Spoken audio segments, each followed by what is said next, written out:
Very happy evening, friends.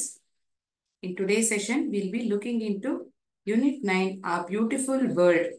In that, activity number 9. Okay? I'll show you the textbook. I'll share you the textbook. Okay? We'll once go through the textbook. என்ன கொடுக்கப்பட்டிருக்குங்கிறத நம்ம பார்ப்போம். அதுக்கப்புறம் நான் உங்களுக்கு explain பண்றேன்.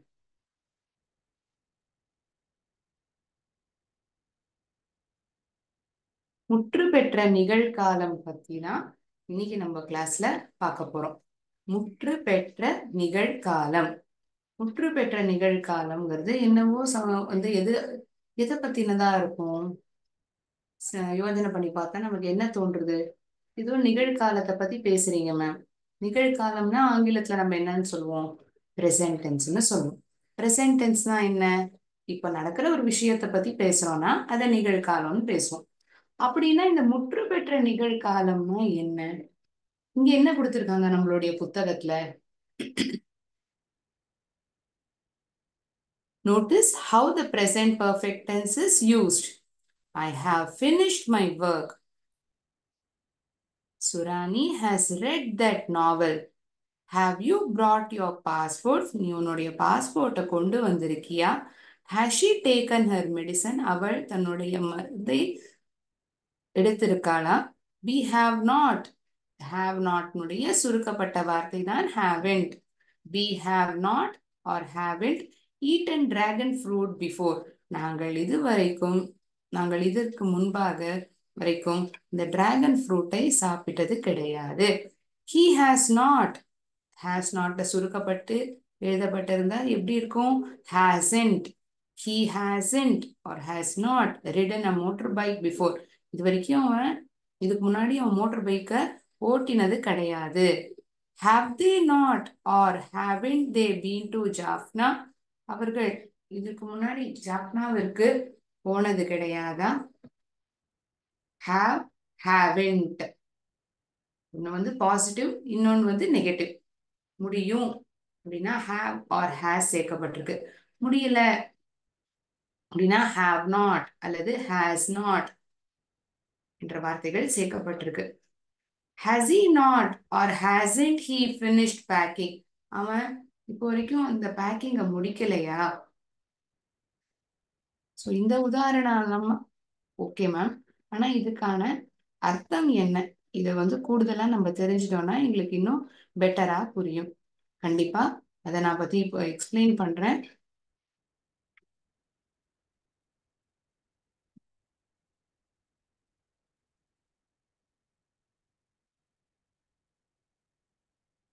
இன்னைய class உடைய டாபிக்கின் பெயரே பிரசன்ட் பர்ஃபெக்ட் டென்ஸ். முற்று பெற்ற நிகழ்காலம். காலம்னா என்ன? டென்ஸ்னா என்ன? இதை எதை பேஸ் பண்ணிருக்கு? முதல்ல இதை பார்த்துருவோம். சரியா? முற்று பெற்ற நிகழ்காலம் அப்படின்னு சொல்றோம். காலம்னா என்ன மேம்? எப்போ ஒரு வேலை நடக்குது? இப்போ நடக்குறதா, இல்ல நடந்து முடிஞ்ச வேலையை பத்தி நான் பேசுறேனா, இல்ல நடக்க போற வேலையை பத்தி பேசுறேனா? So tense of a verb, it tells us about when in time something happened. எப்பொழுது ஒரு நிகழ்வு நடந்தது என்பது நமக்கு இந்த வினை சொல்லானது தெரிவிக்கும். அது எந்த காலத்தில் இருக்கிறது என்பதை அந்த வினை சொல் தான் நமக்கு சொல்லி தருகிறது.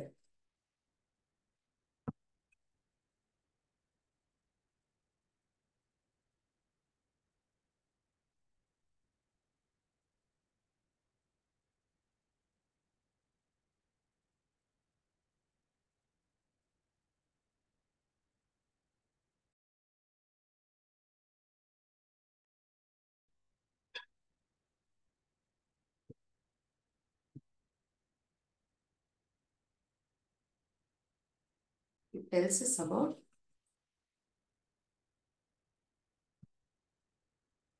when an event happened. எப்பொழுது ஒரு நிகழ்வானது நடந்தது என்பதுதான் இந்த வினை சொல்லினுடைய காலமே நமக்கு தெரிவிக்கும். எப்ப நடந்தது?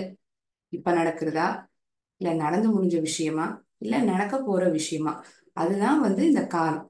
சோ இன்னைக்கு நம்ம பார்க்க போறது என்னன்னு சொன்னேன், முற்று பெற்ற நிகழ்காலம். இப்ப நடக்கிறதுன்னா அது நிகழ்காலம் தானே மேம். அப்படின்னா இந்த முற்று பெற்ற நிகழ்காலம்ங்கிறது என்ன? இந்த முற்று பெற்ற நிகழ்காலம்ங்கிறது என்னன்னா,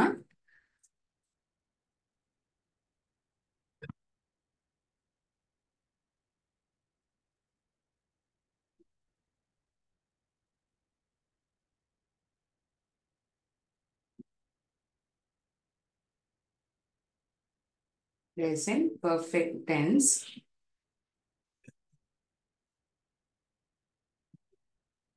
is used to indicate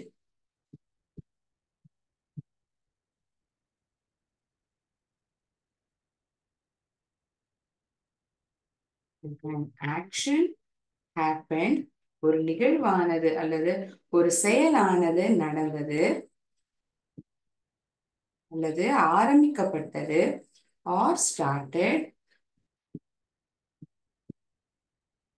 எப்ப ஆரம்பிக்கப்பட்டது? கடந்த காலத்துல கொஞ்ச நேரத்துக்கு முன்னாடி கூட அது ஆரம்பிச்சிருந்திருக்கலாம். started in the past, ஆனால் அதற்கு தற்பொழுது வரைக்கும் அதற்கான தொடர்பு இருக்கிறது அல்லது எதிர்காலத்திலும் அதற்கான தொடர்பு இருக்கும். It started in the past and has some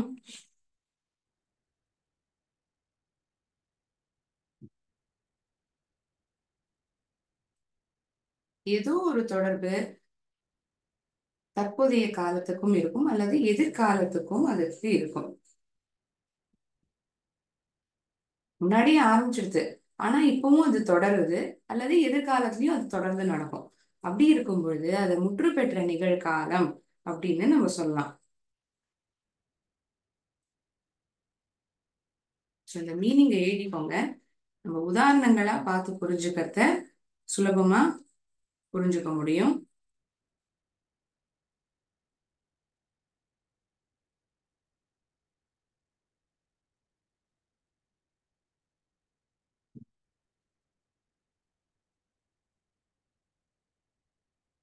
I have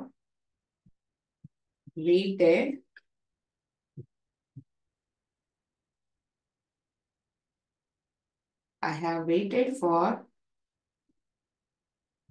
2 hours.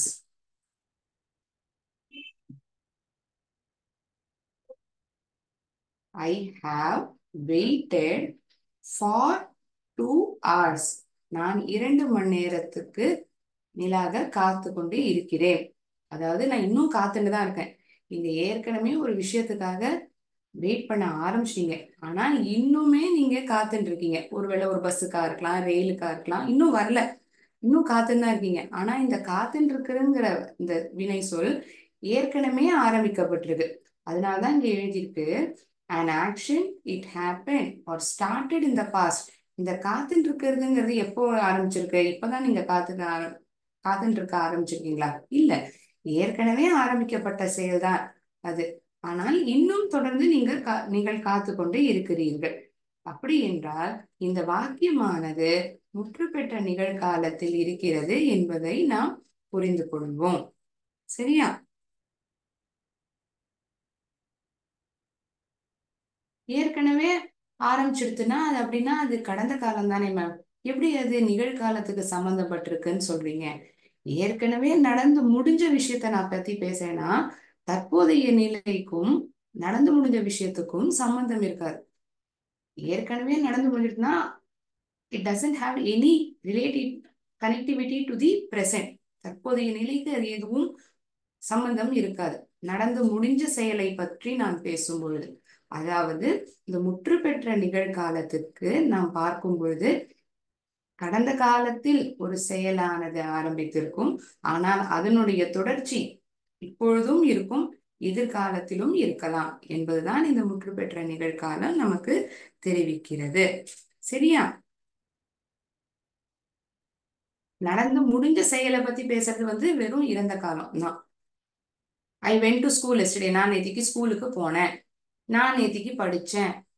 I studied yesterday, நான் நேத்திக்கு படிச்சேன். இப்போ வரைக்கும் படிச்சுட்டு இருக்கேன்னு எதையாவது சொல்லப்படுறதா? இல்ல, நேத்திக்கு படிச்சேன், அதை நான் இப்போ உங்களுக்கு தெரிவிக்கிறேன். இல்லையா? I went to beach yesterday. நான் நேத்திக்கு பீச்சுக்கு போனேன் அப்படின்னா நான் இன்னும் பீச்ல இருக்கேங்கிறது அர்த்தமா, இல்லாட்டி போயின்னு இருக்கேன் இல்ல எதிர்காலத்திலயும் போவேங்கிற அர்த்தம் ஏதாவது அந்த வாக்கியம் தருதா? கிடையாது. நடந்து முடிஞ்ச விஷயத்த பத்தி மட்டும் பேசுறது. அது இறந்த காலம். ஏற்கனவே ஆரம்பிக்கப்பட்டது, ஆனால் இப்பொழுதும் அது தொடர்கிறது, எதிர்காலத்திலும் தொடரலாம் என்ற அர்த்தத்தை தந்தால் அது முற்று பெற்ற நிகழ்காலம் என்று நாம் புரிந்து கொள்ளலாம். சரியா?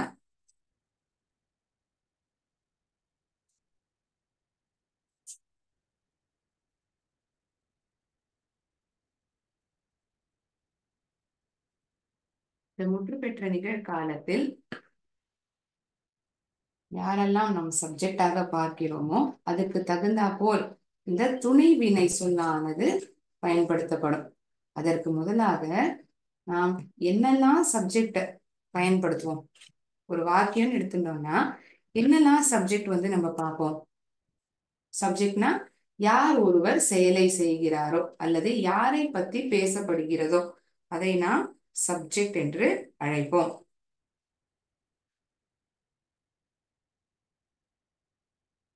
It can be first person, நான், நாங்கள். ஒருமை சொல் நான், ஐ. பன்மை சொல் வி. இதுவே இரண்டாவது நபராக இருந்தால் நீ அல்லது நீங்கள்.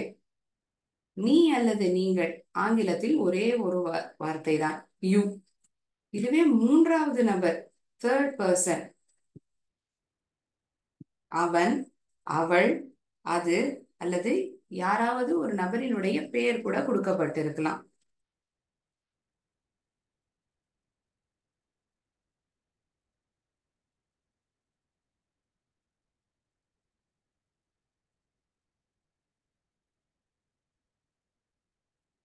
முதலாவது நபர் என்றால் நான் அல்லது நாங்கள். நான் என்று வரும்பொழுது அது ஒருமை சொல், நாங்கள் என்று வரும்பொழுது அது பன்மை சொல்லாக வருகிறது.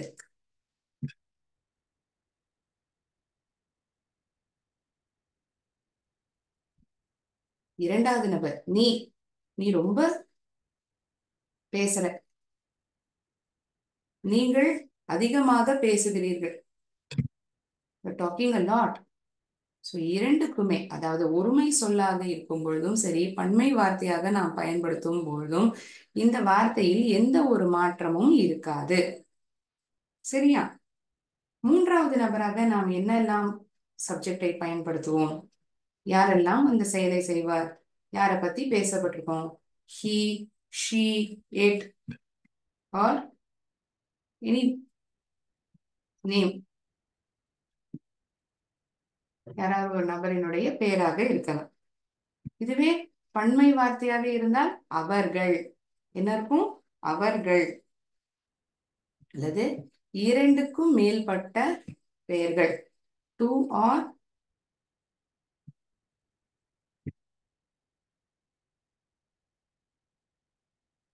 இரண்டுக்கு மேற்பட்ட நபர்களினுடைய பெயர் கொடுக்கப்பட்டிருக்கும். முதல் நபர் என்றால் நான், ஒருமை சொல்லாக பார்க்கும்போது. நாங்கள் என்பது வி. இரண்டாவது நபர் ஒருமை சொல்லையும் சரி பன்மை வார்த்தையாகவும் பயன்படுத்துவோம். இரண்டுக்கும் எந்த மாற்றமும் கிடையாது. ரெண்டுத்துக்குமே நம்ம யூன்னு தான் சொல்லுவேன். இப்ப நீங்க ஒருத்தர் என் கிளாஸை கேட்டிருந்தாலும் you are listening to my class தான் சொல்வேன். நீங்க அனைத்து நபர்களும் என்னுடைய கிளாஸை கேட்டுக்கொண்டு இருக்கிறீர்கள். All of you are listening to my class. நீங்க எல்லாருமே என்னுடைய கிளாஸை கவனிச்சு கேட்டுட்டு இருக்கீங்க. ஸோ இந்த இரண்டு உதாரணத்தையும் நாம் பார்க்கும் பொழுது இந்த யூ என்னக்கூடிய வார்த்தை ஒருமையாகவும் பயன்படுத்தப்படுகிறது, பன்மை வார்த்தையாகவும் சொல்லப்படுகிறது. மூன்றாவது நபர் என்றால் அவன், அவள், அது அல்லது யாராவது ஒரு நபரினுடைய பெயர். மூன்றாவது நபர் பன்மை சொல்லாக இருந்தால், அதாவது நிறைய பேர், அதுதான் பன்மைக்கான அர்த்தம். ஒன்றுக்கு மேற்பட்ட நபர்கள் இருந்தால் அது பன்மை வார்த்தை. தே, டூ ஆர் மோர் நேம்ஸ், இரண்டுக்கு இரண்டு அல்லது இரண்டுக்கு மேற்பட்ட பெயர்கள் கொடுக்கப்பட்டிருந்தால் அது பன்மை வார்த்தை.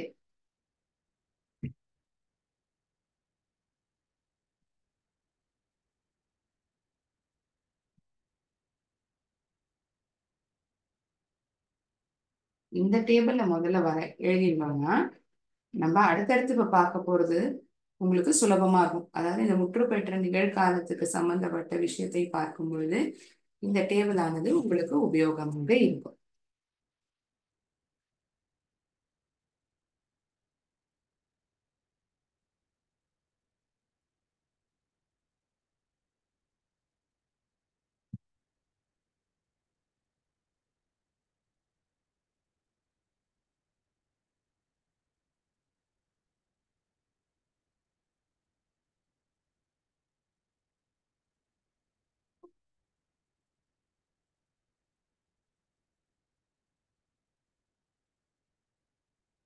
ஒரு வாக்கியம் என்ன எடுத்துட்டா, யார் ஒருத்தர் செயலை செய்யறாங்களோ அந்த சப்ஜெக்ட்னு சொல்லுவோம். என்னெல்லாம் சப்ஜெக்ட் நம்ம பார்ப்போம் ஒரு வாக்கியம்னு எடுத்துட்டா, அதற்கான விரிவாக்கம் தான் இந்த டேபிள். சரியா? சோ இதை நம்ம நல்லா மனசுல பதிச்சு வச்சிருந்தோம்னா நமக்கு வாக்கியம் எழுதுறது ரொம்ப சுலபமா இருக்கும். ஐடென்டிஃபை பண்றதுக்கு சுலபமா இருக்கும். என்னத்தை ஐடென்டிஃபை பண்ண சுலபமா இருக்கும்? எந்த துணை வினை சொல்ல நம்ம முற்றுப்பெற்ற நிகழ்காலத்துல பயன்படுத்தணுங்கிறதுக்கு இந்த சப்ஜெக்ட் என்பது நமக்கு நன்றாக புரிந்திருந்தால் அதை தேர்ந்தெடுத்து எழுதுவதற்கு நமக்கு ஈஸியா இருக்கும்.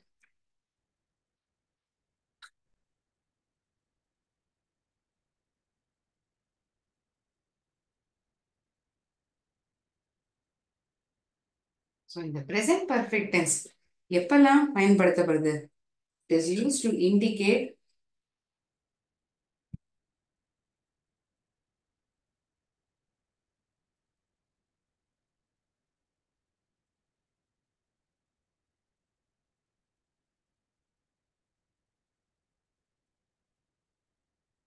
எப்போ உபயோகிக்கிறோம் இந்த முற்றுப்பெற்ற நிகழ்காலத்தை?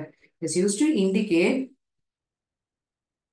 சம்திங், ஏதாவது ஒரு நிகழ்வு கடந்த காலத்தில் அது நடந்திருக்கும். It is use to indicate something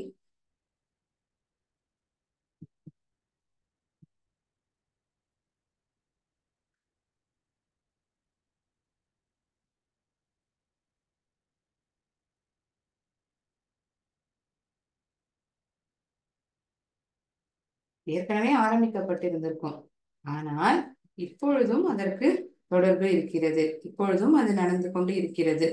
but continues to occur.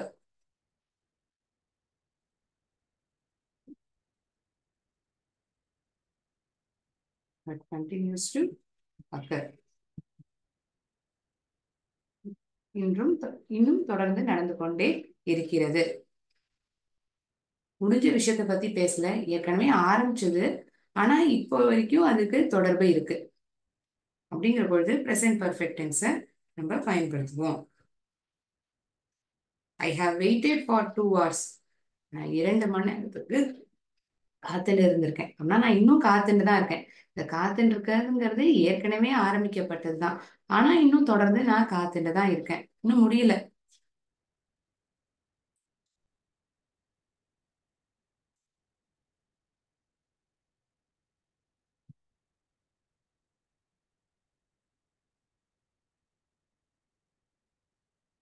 So if at all a sentence is positive, அதாவது நடக்கிறது, ஒருத்தவங்க செயலை செய்யறாங்க அப்படின்னா அந்த பாசிட்டிவ்னு சொல்லுவோம். ஸோ சப்ஜெக்ட் என்னெல்லாம் நம்ம பயன்படுத்துவோம்னு சொன்னேன். ஐ, யூ, வி, தே.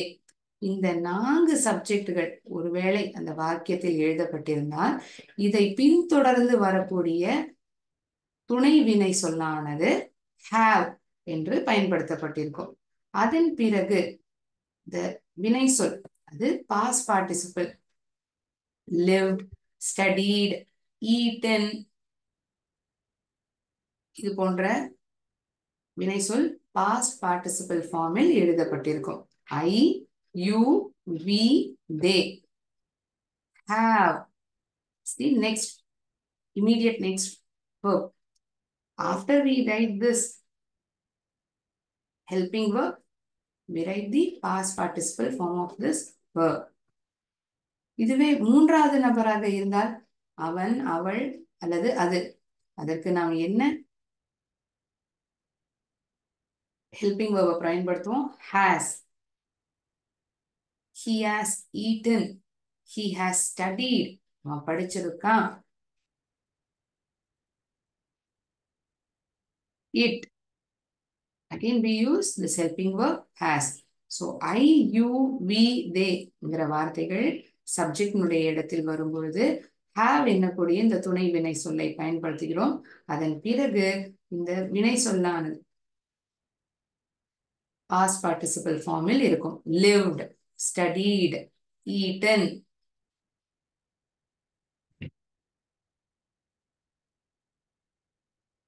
ஸோ ஒரு சென்டென்ஸ் வந்து பாசிட்டிவா இருக்குன்னா கொடுக்கப்பட்டுள்ள சப்ஜெக்ட் ஒருவேளை ஐ யூ வி அல்லது தே ஆக இருந்தால் என்ன ஹெல்பிங் வேர்ப் பயன்படுத்துவோம்? he, she, it. அதற்கு has என்ற துணை வினை சொல்லை பயன்படுத்துவோம். இந்த இரண்டு வார்த்தை தான் நமக்கு இந்த முற்று பெற்ற நிகழ்காலத்திலேயே இருக்கிறது என்பதை நமக்கு தெரிவிக்கும். ஒருவேளை கொடுக்கப்பட்டிருந்த சென்டென்ஸ் வந்து நெகட்டிவா இருக்கு, பண்ணல, ஆரம்பிக்கல, அந்த மாதிரி சொல்றதுன்னு வச்சுக்கோங்க. Subject, helping verb, past participle. I, you, we, they. Haven't. I haven't studied for the exams. நான் பரீட்சைக்கு இன்னும் படிக்கல. You haven't submitted your homework. நீ உன்னுடைய ஹோம்ஒர்க்கை இது வரைக்கும் நீ சப்மிட் பண்ணல. We haven't lived in Sri Lanka. We haven't lived in Australia. They haven't played football. அவர்கள் இதுவரைக்கும் கால்பந்து விளையாடியது கிடையாது. இது போன்ற சப்ஜெக்ட்களுக்கு துணை வினை சொல்லானது haven't. இந்த haven'tங்கிறது என்ன ma'am?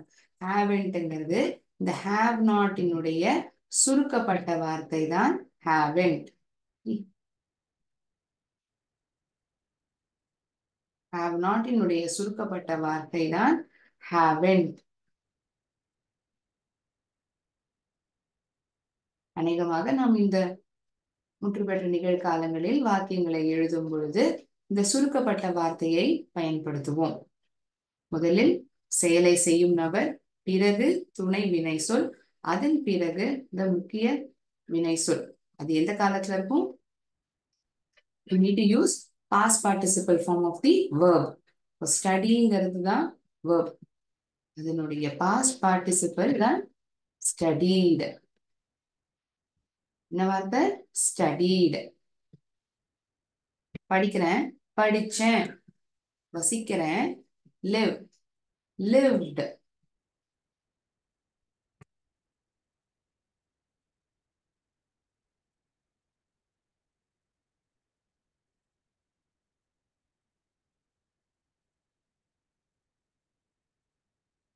I haven't eaten my lunch.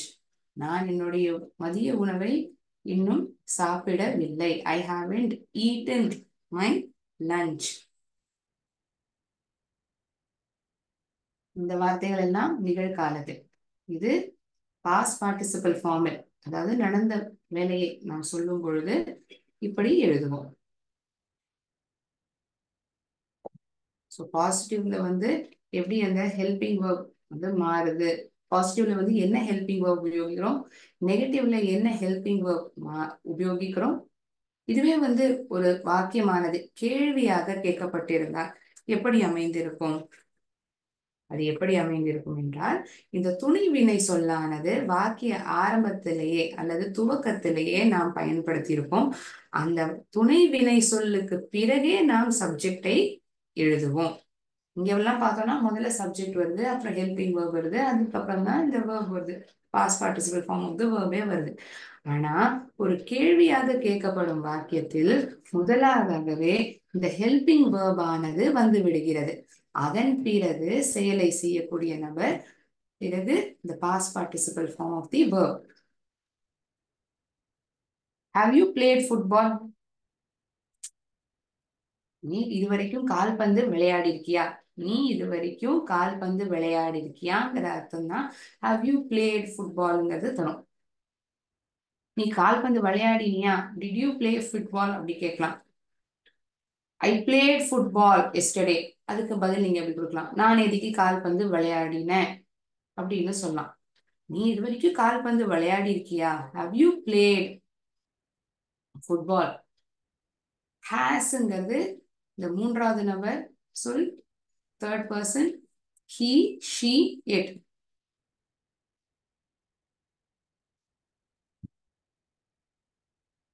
Has he studied for the exams? அவன் பரீட்சைக்கு இது வரைக்கும் படிச்சிருக்கானா? Has he played tennis? Has she learned music? அவ இது வரைக்கும் பாட்டு கத்துந்திருக்காளா? Has it rained yesterday?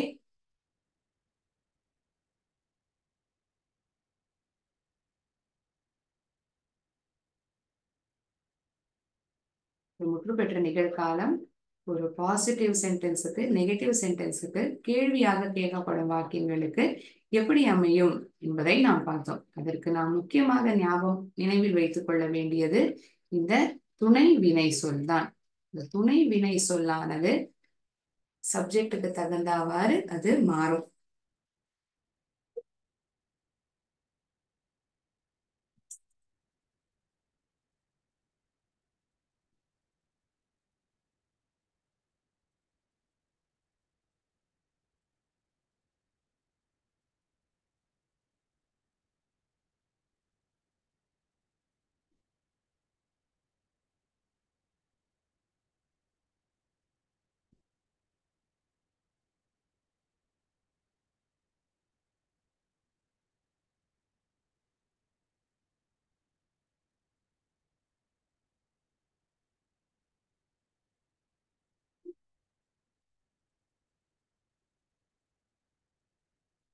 ஏற்கனவே ஆரம்பிச்சிடுதுன்னு சொல்றீங்க மேம். ஆனா இன்னும் தொடர்ந்து அதற்கான கனெக்டிவிட்டி இப்பவும் இருக்குன்னு சொல்றீங்க.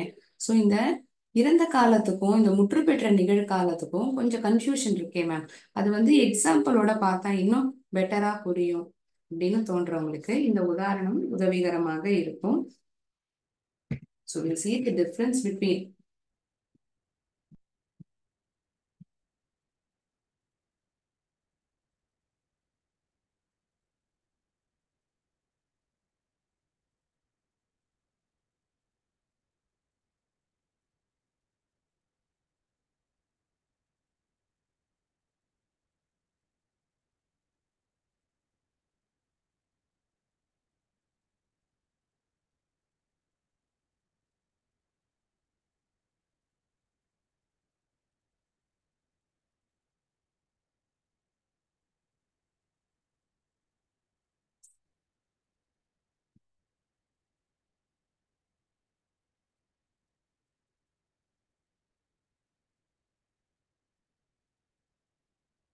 he owned 2 cars.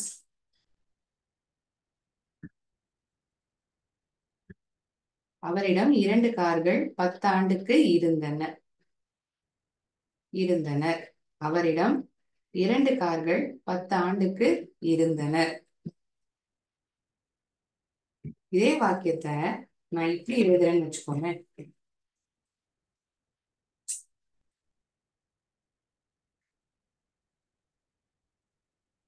he has owned. இங்க வெறுமனே owned. he owned 2 cars for 10 years. அவரிடம் இருந்தது 2 கார்கள் 10 ஆண்டுகளுக்கு. இப்ப இருக்கா? கிடையாது. owned. இப்ப இந்த கார்லாம் இல்ல. 10 ஆண்டுகளுக்கு அவரிடம் 2 கார்கள் இருந்தன அப்படிங்கிற தகவல் தான் தெரிவிக்கிறது இந்த வாக்கியம். he has owned.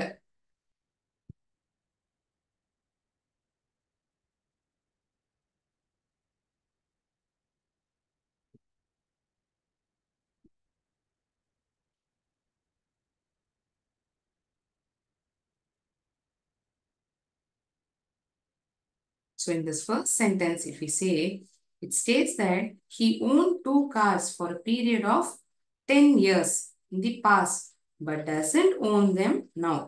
10 ஆண்டுகளுக்கு அந்த 2 கார்கள் அவரிடம் இருந்தது என்பதை தெரிவிக்கிறது. ஆனால் தற்பொழுது அவரிடம் இருக்கிறதா என்ற கேள்வி வந்தால் கிடையாது. இருந்த காரை பத்தின தகவல் தான் இந்த வாக்கியம் நமக்கு தருது. Action is finished and it is completed. So this first sentence is in past tense because I'll explain you the meaning once again why it is in past tense. First sentence, it states that he owned these 2 cars. இந்த 2 கார்கள் அவரிடம் 10 ஆண்டுகளுக்கு இருந்தன ஆனால் இப்பொழுது கிடையாது. It isn't there right now. இருந்த car அத பத்தி இங்க பேசப்பட்டிருக்கு. It isn't there now. ஆனா 10 ஆண்டுகளாக அவரிடம் 2 கார்கள் இருக்கின்றன என்னக்கூடிய தகவல் தான் இந்த இரண்டாவது வாக்கியம் நமக்கு தரும். இப்பவும் இந்த 2 கார் அவர்கிட்ட இருக்கு. இங்க அவர்கிட்ட கார் இல்ல. இந்த வாக்கியத்துல என்னன்னு புரிஞ்சுப்போம்? இப்பவும் அந்த கார் அவர்கிட்ட இருக்கு அப்படிங்கறத நம்ம புரிஞ்சுக்கணும். இங்க வந்து வெறும்னே ஓன்ட். ஆனா இங்க கவனிச்சோம்னா he has owned.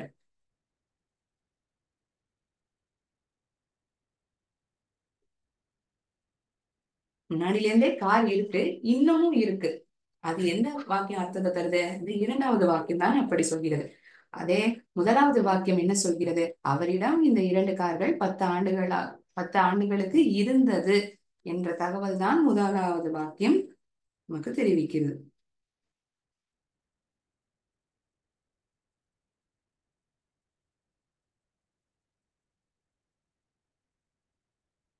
So this is in simple past. நடந்து முடிஞ்ச விஷயம். அவர்கிட்ட இருந்தது கார் 10 ஆண்டுகள்.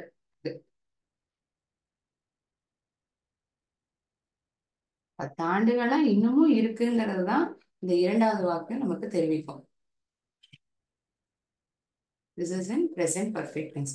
இந்த ஒரு உதாரணமும் உங்களுக்கு எப்படி நமக்கு இறந்த காலத்தில் அந்த வாக்கியம் இருக்கிறதா அல்லது முற்று பெற்ற நிகழ்காலத்தில் இருக்கிறதா என்ற வித்தியாசத்தை அது நமக்கு புரிய வைக்கும்.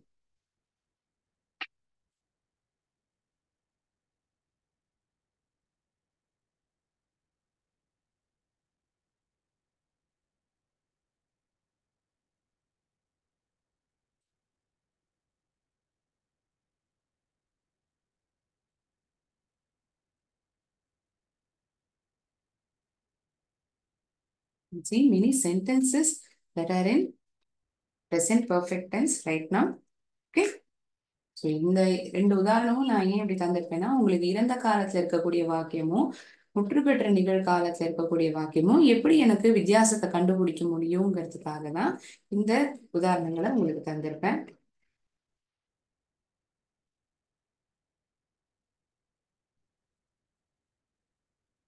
இப்ப நான் எழுதக்கூடிய உதாரணங்கள் எப்படி இருக்கும்னா, அனைத்து சப்ஜெக்டுகளும் பயன்படுத்தப்பட்டிருக்கும்.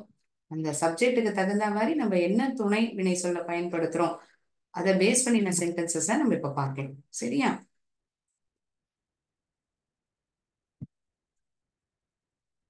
இதுக்கப்புறம் நம்ம டெக்ஸ்ட் புக்ல இருக்கக்கூடிய ஆக்டிவிட்டியை பார்க்கலாம். அந்த ஆக்டிவிட்டி வந்து ஒர்க் புக்ல இருக்கக்கூடிய ஆக்டிவிட்டி எப்படி இருக்கும்னா, இந்த இடத்துல நம்ம இறந்த கால வார்த்தையோ அல்லது முற்று பெற்ற நிகழ்காலத்தில் இருக்கக்கூடிய வினை சொல்ல எழுதணுங்கிற மாதிரி கேட்கப்பட்டிருக்கும்.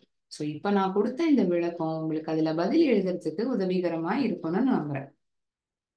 சரியா? I have finished my. நான் என்னக்கூடிய வார்த்தை சப்ஜெக்டில் இருக்கிறது. யார் இந்த செயலை செய்யறா? நான் செய்யறேன். I have finished my work. நான் என்னுடைய வேலையை முடிச்சிருக்கேன்.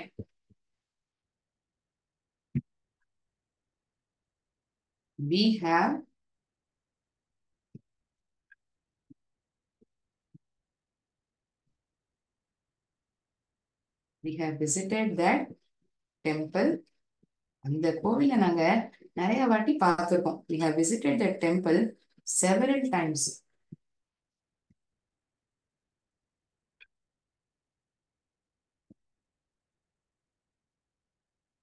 பார்த்தோம்னா சப்ஜெக்ட் ஐ, இந்த வாக்கியத்தில் சப்ஜெக்ட் என்பது we. அதற்கு பின்தொடர்ந்து வரக்கூடிய துணை வினை சொல்லை பார்க்கவும், அதுக்கப்புறம் வேர்பானது, இந்த வினை சொல்லானது, முக்கிய செயல் சொல்லானது இந்த எப்படி எழுதப்பட்டிருக்கும்? ஒரு past participle form of the verb, V3 form of the verb.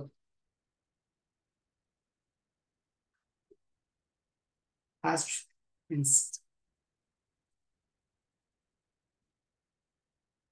He, அவன். he என்று வந்தால் துணை வினை சொல் என்பது has என்று பயன்படுத்தப்பட்டிருக்கும். He has written a story. அவன் ஒரு கதையை எழுதியிருக்கிறான். He has written a story. அவன் ஒரு கதையை எழுதல அப்படின்னா இந்த வாக்கியம் என்ன ஆயிருந்திருக்கும்? He hasn't. எனக்கு பிறகு ஒரு apostrophe, அதன் பிறகு t. has not என்னுடைய சுருக்கப்பட்ட வார்த்தை தான் hasn't. செய்திருக்கிறான், எழுதியிருக்கிறான் என்றால் has. எழுதவில்லை, ஒரு செயலை செய்யவில்லை என்றால் hasn't.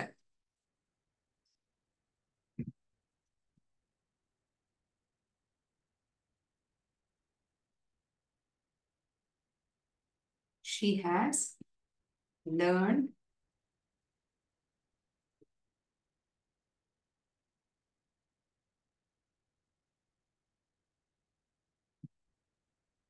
to play a flute.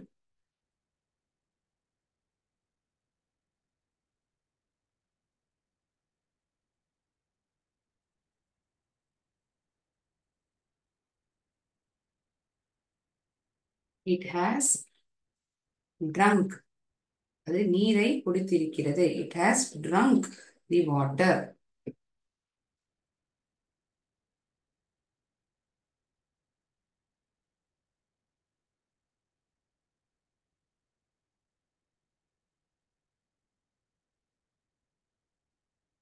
மூணாவது நபர் பெயர் உபயோகிச்சு கூட நம்ம வாக்கியம் எழுதலாம்னு சொன்னீங்களே ma'am. Raj has traveled in train. Raj ட்ரெயினில் பயணித்து இருக்கிறான். Raj has traveled in train. அவர்கள் புத்தகத்தை வாங்கியிருக்கிறார்கள். They have. அவர்கள். ஸோ சப்ஜெக்டுக்கு தகுந்தவாக நம்ம என்ன துணை வினை சொல்ல பயன்படுத்துறோங்கிறத இங்க பார்த்துப்போம். They have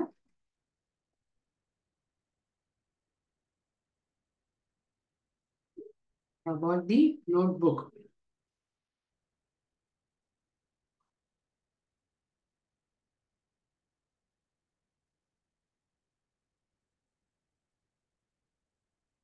அவர்கள் நோட்புக்கை வாங்கி உள்ளார்கள். They have bought the notebook.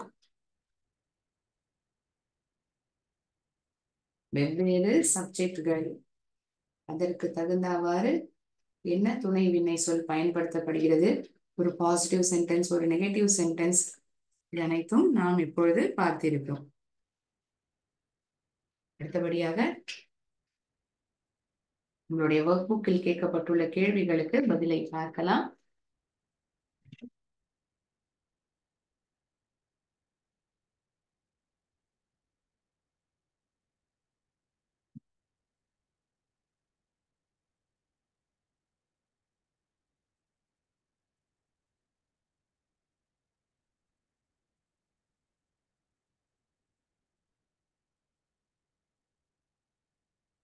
I'll share the screen for workbook.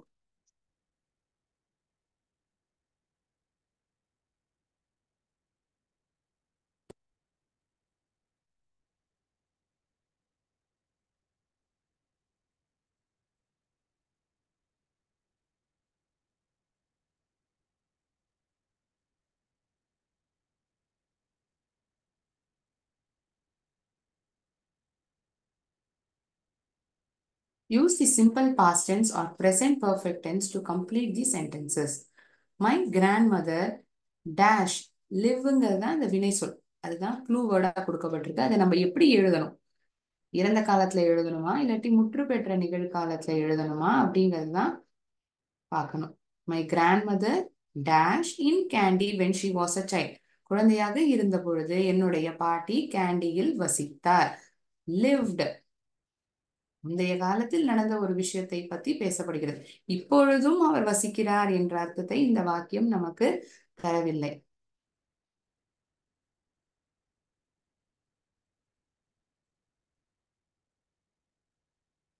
My grandmother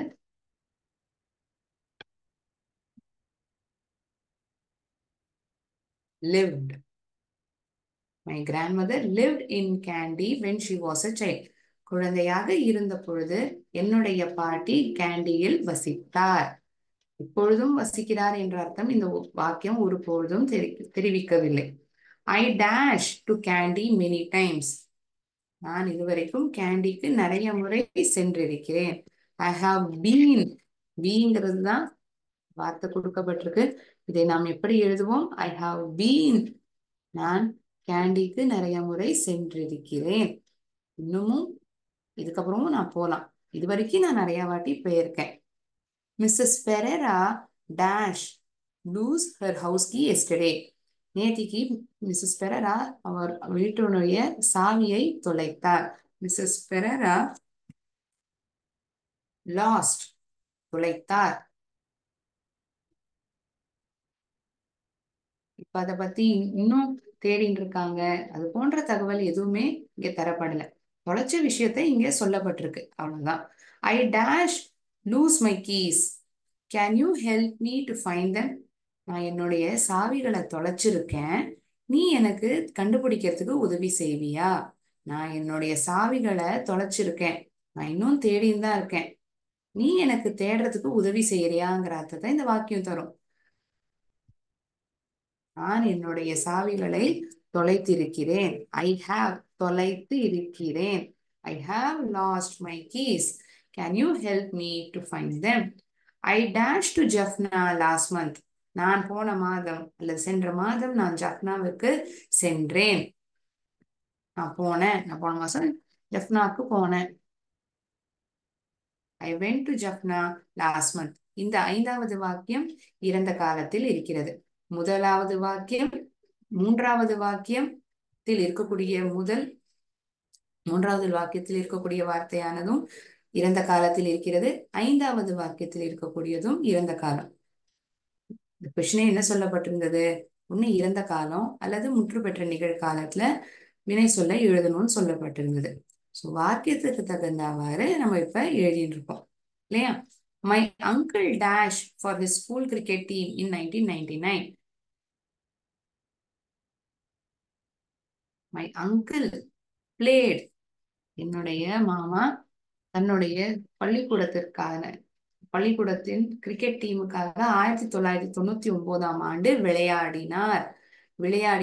இப்பொழுதும் விளையாடி கொண்டிருக்கிறார் என்ற தகவல் ஒரு இடத்திலும் தெரிவிக்கவில்லை.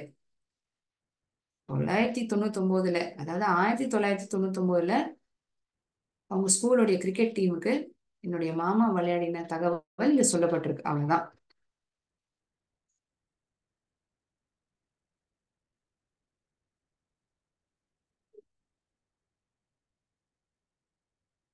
ஏ 2 பேர் பேசிக்கிறாங்க. Dash you dash star fruit? No I haven't. நீ இது வரைக்கும் இந்த ஸ்டார் ஃப்ரூட்டை சாப்பிட்டுருக்கியா? இல்ல, நான் இது வரைக்கும் சாப்பிட்டது கிடையாது. No I haven't. நான் சாப்பிடல அப்படின்னா நோ ஐ டென்ட் அப்படின்னு சொல்லியிருக்கலாம். ஐ ஹேவன்ட்னா இப்ப வரைக்கும் நான் சாப்பிடலைங்கிற அர்த்தத்தை இந்த வாக்கியம் நமக்கு தருது.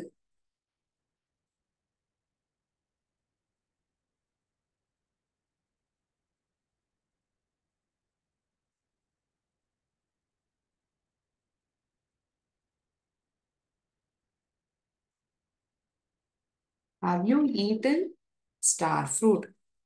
இதுவரைக்கும் ஸ்டார் ஃப்ரூட்டை சாப்பிட்டு இருக்கிறாயா? நான் இதுவரைக்கும் சாப்பிட்டது கிடையாது என்ற அர்த்தம் தான் நோ ஐ ஹேவன்ட். அடுத்த கேள்வி, கடைசி கேள்வி 8வது. ஏ வேர் டேஷ் யூ கோங்கிறது இந்த வினை சொல் க்ளூ வேர்டா கொடுக்கப்பட்டிருக்கு. Yesterday evening. நான் நேதிக்கு சாயங்காலம் நீ எங்க போனேங்கிற மாதிரி அர்த்தத்துல இருக்கக்கூடிய ஒரு வாக்கியம். You were not at home. நீ வீட்டுல இல்லையே நேதிக்கு சாயங்காலம். நீ எங்க இருந்த? நீ எங்க போன? I dash my grandmother visit. Where did you? நேத்திக்கு சாயங்காலம் நீ எங்க போன? Where did you go yesterday evening?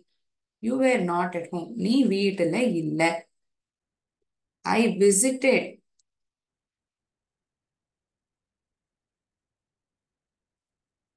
நான் என்னுடைய பாட்டியை சந்தித்தேன். I visited my grandmother. இன்னைக்கு கிளாஸ்ல இந்த முற்று பெற்ற நிகழ்காலத்தை பத்தி நாம் பார்த்திருக்கிறோம். யூனிட் 9ல சொல்லப்பட்டிருந்தது.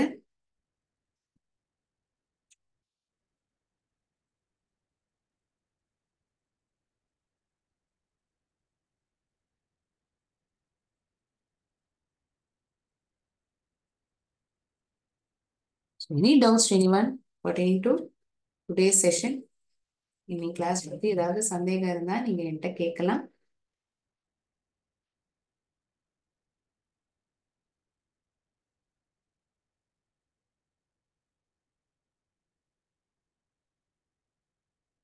Okay, thinking that there are no doubts, I shall end my session over here. We will again meet in the next class. Thank you, friends. நன்றி, வணக்கம்.